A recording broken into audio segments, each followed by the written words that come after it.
Do you know how the Israelites crossed the Red Sea? Let's talk about it today. Pharaoh's army approached with horses and chariots.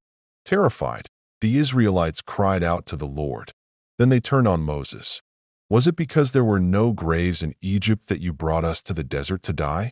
It would have been better for us to serve the Egyptians than to die in the desert. But Moses answered the people, "Do not be afraid. Stand firm, and you will see the deliverance the Lord will bring you today. The Lord will fight for you. You need only to be still."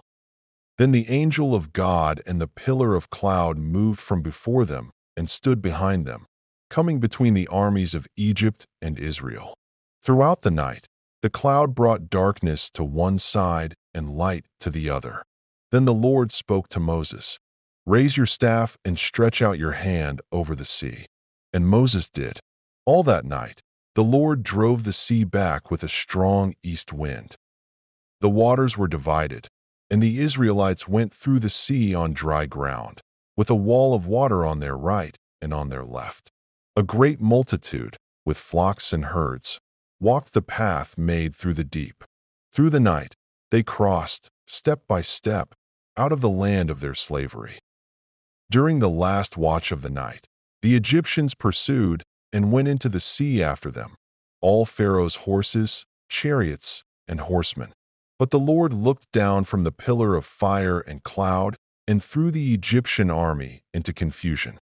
He jammed the wheels of their chariots so they could barely move. And the Egyptians shouted, "Let us get away from the Israelites. The Lord is fighting for them against Egypt." Then the Lord said to Moses, "Stretch out your hand over the sea, so that the waters may flow back over the Egyptians." Moses stretched out his hand, and at daybreak the sea went back to its place. The water flowed back and covered the chariots and horsemen, the entire army of Pharaoh that had followed the Israelites into the sea. Not one of them survived, but the Israelites had crossed on dry ground. When the Israelites saw the great power the Lord displayed against the Egyptians, they feared the Lord and put their trust in him and in his servant Moses. Then Miriam the prophetess, Aaron's sister, took a timbrel in her hand, and all the women followed her, with timbrels and dancing. And Miriam sang to them, "Sing to the Lord, for he is highly exalted. The horse and its rider he has hurled into the sea."